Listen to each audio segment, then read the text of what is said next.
prep the plungers for getting, you know, reinstalling the timing chain and everything. So basically you just get like some C-clamps, kind of get it nice and centered up, and just tighten it down, compress the plunger.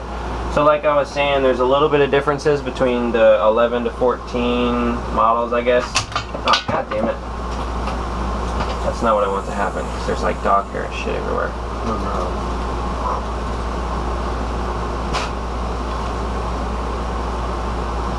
So I'm just doing what I can to try and keep it keep it clean, just because we do have a dog, obviously, and I don't want to get dog hair within the motor. Yep.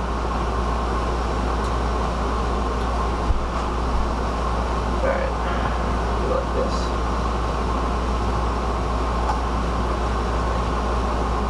So you just want to keep it centered when you tighten it down. That's what happened before, it just slipped off one side.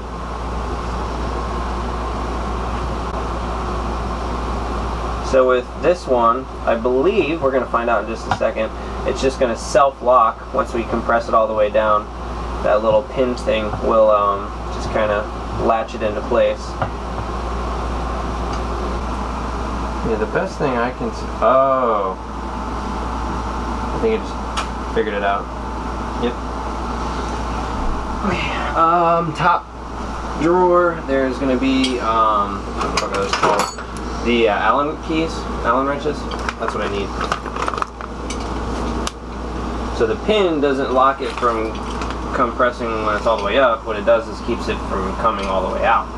Right. Mine actually fell apart on me, so that's actually pretty smart design on their part.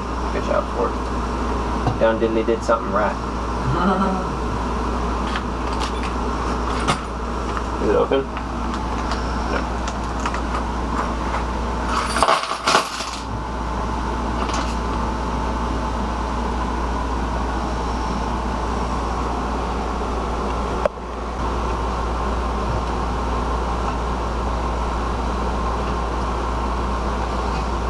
So, now that I figured it out, you basically compress it to that point, and then you just slide this in there, now that there's clearance, and then on the other side there's a hole, and you can just loosen it back up, and it didn't catch. No, because it's not in the hole on the other side.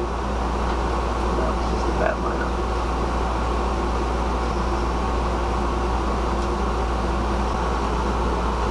Alright, so now that that's in there, you just put it in through the holes, and then basically it's like a pin and it locks it from popping out.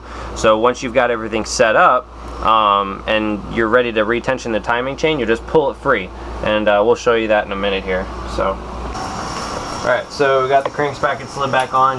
I mean, there's only one way to put it on. You just slide through the keyhole, and then basically you line up. I don't know if you guys can see that or not. It's a colored link. It's blue as opposed to the gray. You just line that up on the little hash marks. You can only put it one way, so that's centered on there for the camshaft side. And then you come down and you do the exact same thing on the crank sprocket side. You'll see there's one little hash mark on it, and that's where you want the blue link to line up. That's all there is to it.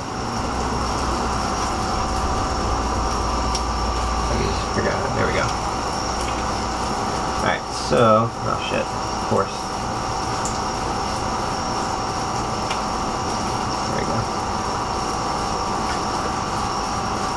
So tighten that down. Now you've got a little bit of play. You can wiggle the chain back and forth. Basically, the way that Ford tells you to do this, you line up the colored links on the camshaft as well as the crankshaft on that where the hash mark is at. So that's where you want, you just line it up so it's directly over it on top and on bottom. And I just had my impact.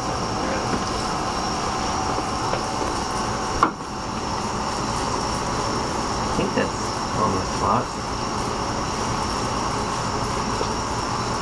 Kind of hard to tell. I'll have to go underneath.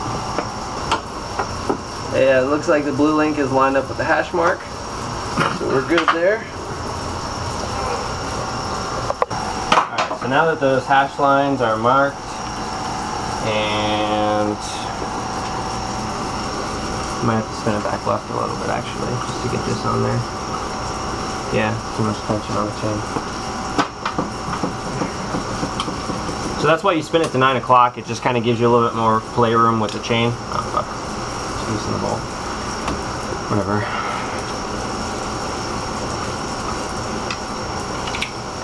And from there, just put it on the little guides here, tighten that shit.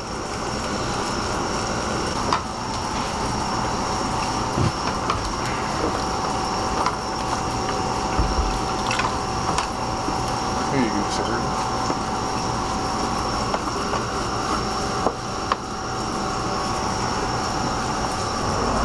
.89" pound.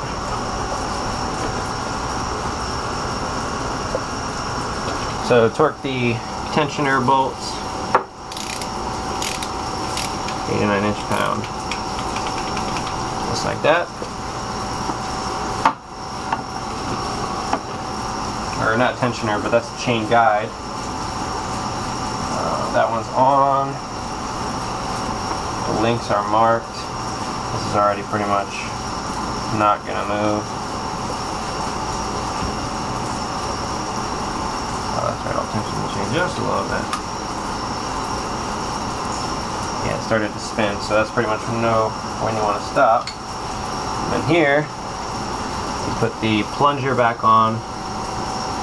Just kind of rest it in the, yeah, there's a little spot that it pretty much rests in so that the plunger stays on the tensioner guide. And you just tighten this shit down. These are also 89" pound.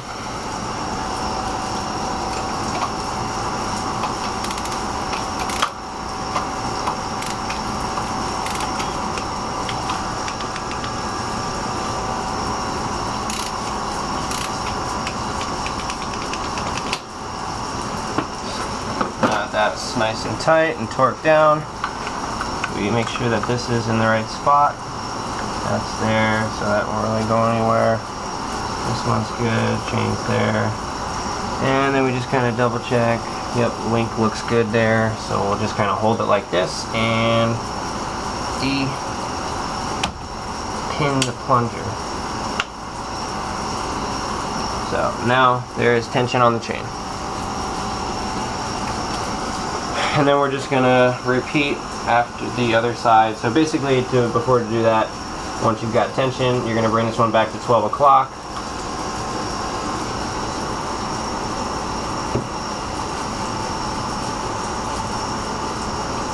Did the camshafts move? Yep. Okay, yeah, so they're where they need to be. Cool, so yeah, bring it back to 12 o'clock, and that's pretty much it. Just like that. And then once you've got it at that 12 o'clock position, when you're reapplying the chain on this side, you can wiggle it back and forth to get your tension as need be, because you might have to wiggle it one way or the other to get the chain where it needs to be. But it's really not a big deal as long as you make sure that the blue colored links are marked or are where the hash marks are. And then I believe it'll be here and then here. Yeah, it's right here on the bottom. So as long as your blue chain links are marked and where right on top of these hashes, you should be fine as you wiggle back and forth the crankshaft to get tension moved around so that you can get the chains on properly. But yeah, we'll finish putting back together and I'll show you guys the finished product. Alright, so finished retensioning the chains. You can kind of see that there. Now that everything's back together, basically, we cleaned up the remaining silicone gasket from previous seals.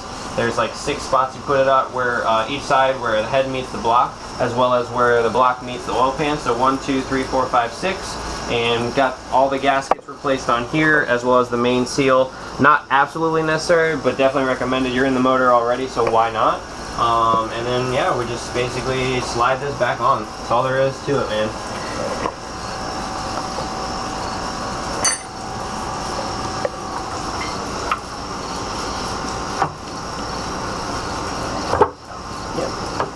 Like that.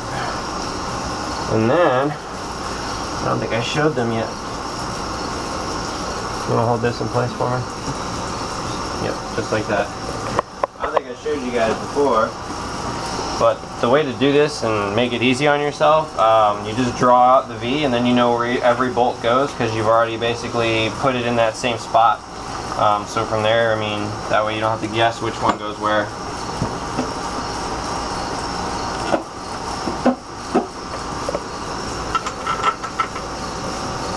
Just tighten down your bolts. Basically you want to be quick because it does tell you to do this within like 5 minutes of applying the gasket stuff, which I don't know how the hell anyone does that, but I don't know, maybe the factory does it or something.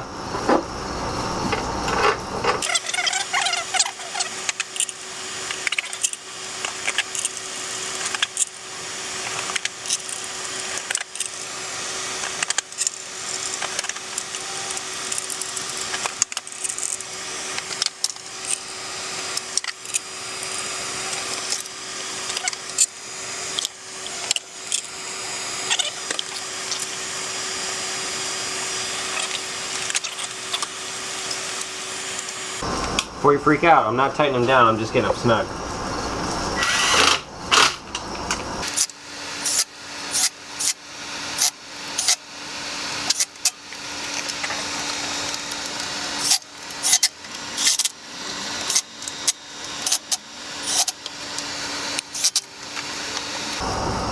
Five minutes, baby. I think we got this.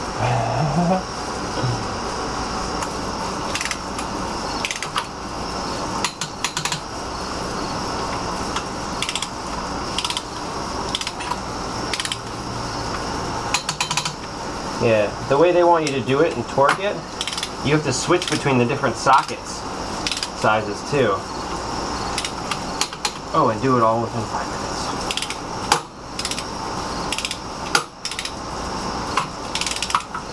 Yeah, that's impossible. So you want to basically just tighten them all down to this 18 foot-pounds like it says, but keep it as much of a star pattern as you can, so that you are evenly torquing it down. Because as you can see, each of these bolts was loose, even though I hit them all the way down to with the impact.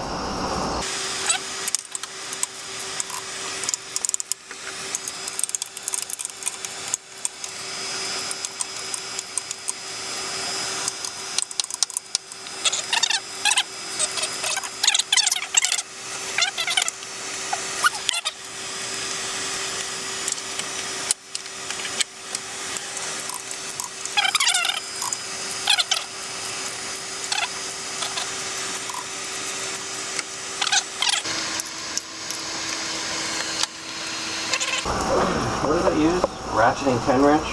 Yeah. For this? I think so.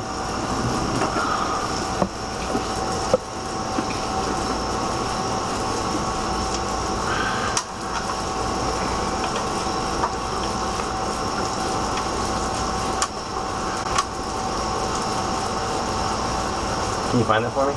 What's that? A ratcheting 10. Or actually just any 10 mil wrench. Should be fine.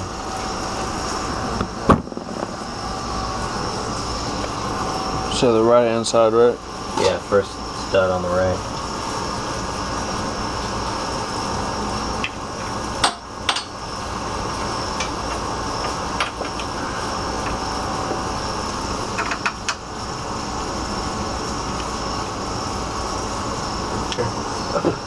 Wrench? Yep. Okay. Yeah, because it's the only thing it's been out here for was this. Fuck, that's a stupid location.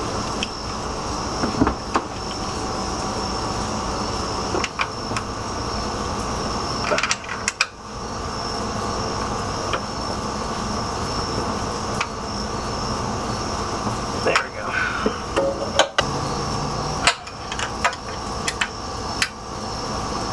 There we go.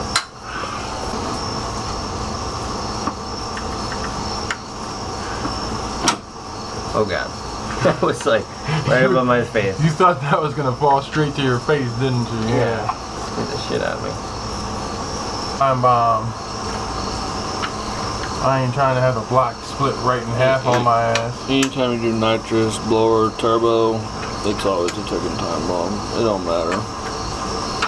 Oh man. There should be 2 nuts over there. I got it. I'm ready. I'm going with a 750 double pump poly on top of the 306. A little bit.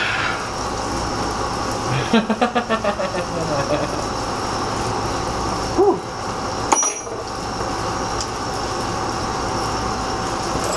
Getting tired. I can feel it in my eyes and stuff. Right. But that, ladies and gentlemen, is how you do motherfucking oil pump gears.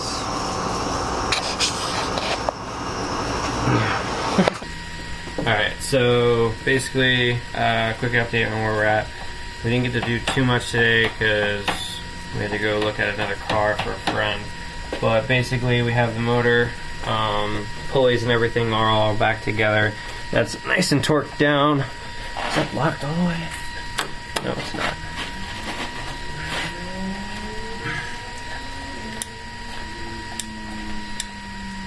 Still coming. There we go. Now it's on there. Cool. Yeah, so we basically have all the face of the motor back together. We didn't get to do too much, but all that's on, AC belts back on. We have the radiator back in the car. Since it was an automatic, we were not able to kind of like, you can't lock the crank pulley down by having it in gear. So I had to move the radiator out of the way so I had room to pull the crank pulley off initially. Putting it back on, had the realization that we could have tied it down with some rope, which is what we did. So we tied it down with some rope down to the radiator support right here, and as we were turning it, it would catch the rope and basically allow us to torque it properly, because the way to do it normally would be to have it in gear, but since it's an automatic, inside the torque converter you have fluid, so it allows it to still spin even though it's in gear. So there's like some random sketchy sounding ways of doing it where we saw people stuck rope down into a cylinder.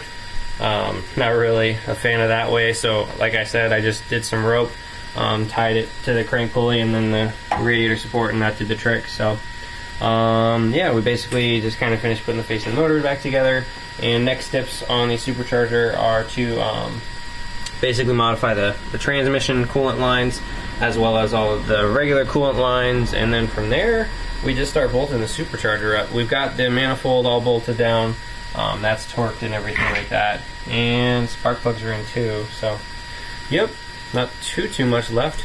I'd say we're probably more than halfway there now, but yep. See you guys. Alright guys, so next update. I don't remember the last thing we showed you, but I think it was like spark plugs and injectors or something. I don't know. But basically we have all of the pulleys and everything are back in place. We finished doing all of the coolant modifications, the lines you can see here.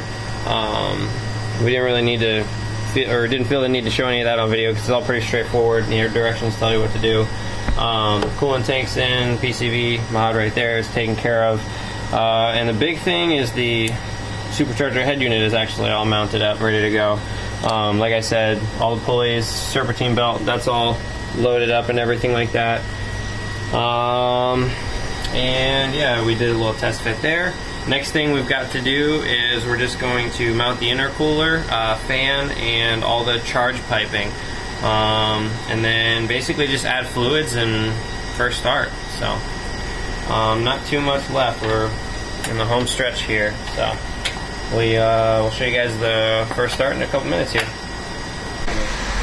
Alright, so basically we're getting ready to start the car. So, as you can see, intercooler is all bolted up and everything. We've got all the tubing taken care of. The last little modifications on the blow-off valve stuff were finished up. Basically, you just route it into the PCV as well as the tubing right here. I thought I had that set up so it was further down.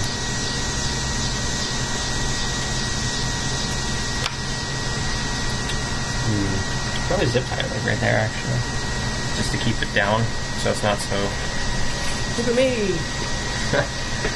But yeah, so now that everything is bolted up, We're just going to prime the car for fuel purposes as well as oil. So what we did was we just disconnected all the spark plugs. That way no spark gets into the engine, so no ignition. We'll just basically crank the motor a couple times. And that way it gets oil everywhere, it gets the fuel primed as well. Since we also did injectors, there's no fuel on the line yet. And then yeah, so where are your keys? I'm just going to crank it a couple times. And then the battery's connected, right? Yep, I did that. Got oil. All the bolts and everything are tight. This is good. I don't lose an alternator again. Alright. And then the other thing that we have to pay attention to is once we start the car, we just have to watch the coolant just to make sure that it stays good. We've got about like 4 quarts in right now of water or 50-50 mix. So once it actually warms up enough, the thermostat will open up, allowing it to go through into the block and the heater core and everything, and at that point we can add the rest of the coolant. So we've done about what we can for now, and then we'll do that once the car starts and we've made sure everything is running properly. Check the oil in the head unit, that's good to go. Yeah, so I think we're ready to kind of get running. That's kind of scary because once you start it, like you tell it to start, it just keeps going until you put it in the off position. So it's kind of like, what the fuck? Like, how it is.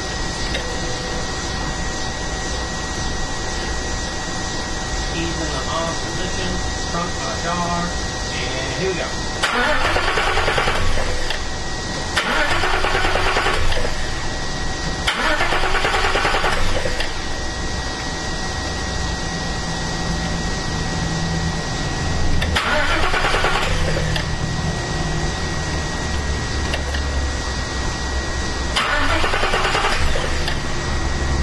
How's the belt look on the Super Team belt? Is it rotating properly? Yes. It's not skipping or anything? Nope. Cool. One more $3.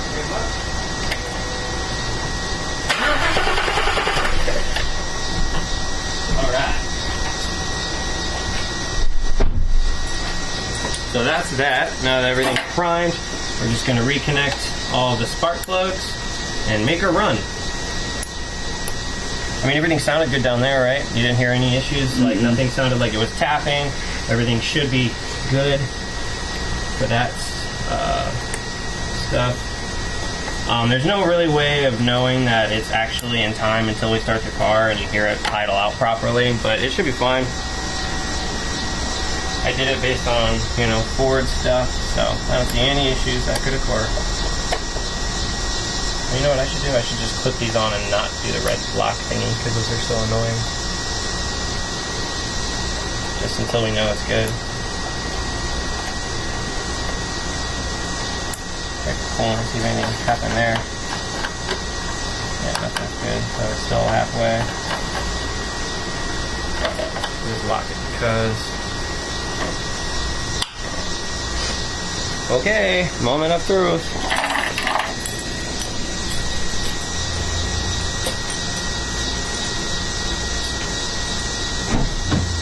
Ready, Daniel? Yep. Okay. I'm going to count down, my friend.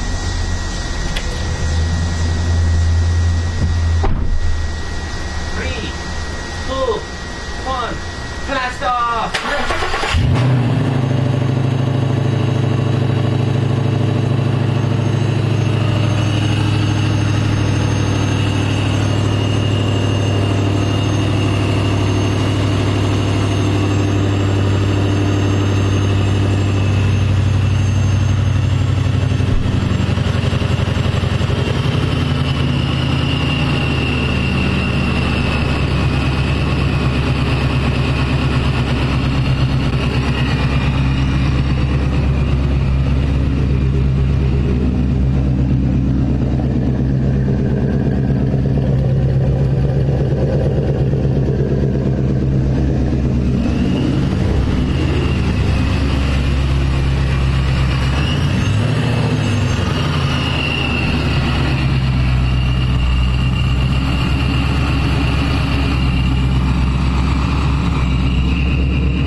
spilling coolant or anything like that?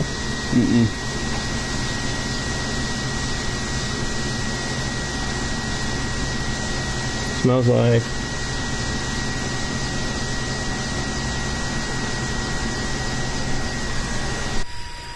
Alright, so last update of the video, we're done. We started the car, and then I don't know if you guys can see Daniel or not, but he kind of did one of these ones like shut it off because there was a little bit of smoke coming from this side.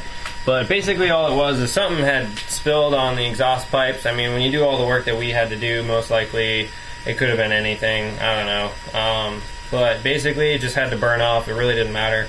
That kind of stuff happens sometimes. Like on my car, same thing happened, but coolant had spilled on the passenger exhaust pipe, so just had to let that burn off. But yeah, there was a minor coolant leak right up here, so it was a good thing we turned the car off anyways, because we did have to catch that. Basically, there's a little lip like on the bottom of this Y split on the thermostat housing and everything with the upper radiator hose, and you want to, I don't know if you guys can see that or not. Where's my light? I just had it. I just put it on here. I don't care if there's smoke or not. That's bad juju. What? I was telling the folks here that it's bad juju. I don't care where the smoke is coming from or not. Oh, yeah. So if you guys can see that, right where I'm lit up, where you can see that little bit of clip. I'll circle it. There's a little bit of a lip on the bottom side of it. Down here, you can't really see because my hand's in the way, but yeah, so we had to pull it off and then just realign it and then put it back on, and that fixed the coolant issue, no problem. A couple of little modifications we made as we were putting everything back together. We test fitted the bumper. We didn't put the splash shield back on just because it just meant more cutting, and we're trying to do more cutting. And then he's probably going to get tubular suspension anyway, so that all that stuff comes off either way you look at it. So yep, everything's back together. We didn't have any problems really past that. We did remodify this PCV tubing on the driver's side just so that it could fit a little bit better. It was too much hose and everything before, so when we put the heat shield in, it just didn't really fit right. So, and yeah, so car starts up, runs fine, everything's in time.